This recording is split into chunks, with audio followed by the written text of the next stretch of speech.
Hello everyone. Today I will show you how to take and pass a TestGorilla assessment. When a company invites you to take a TestGorilla assessment, you will get a link in your email. Click the link to begin. You do not need to create an account. Just enter your name and accept the privacy terms to start. Before you start, make sure you have a good internet connection and a quiet place where you will not be interrupted. You should use a laptop or desktop for the best experience. Some tests may ask you to enable your webcam and microphone if video answers or identity checks are required. The assessment consists of 1 to 5 different tests. Each test focuses on skills the job requires. Tests can include problem solving, reasoning, language comprehension, logical thinking, or job-specific tasks.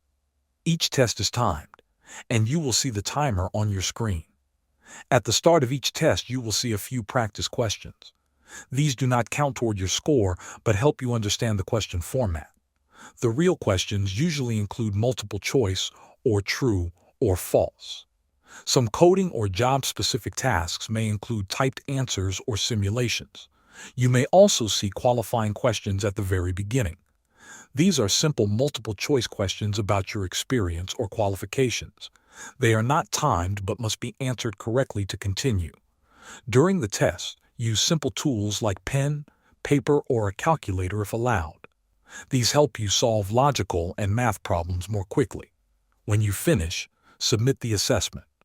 Your results go to the employer. Some companies may share your score with you. Others will contact you about the next steps in the hiring process. Thanks for watching.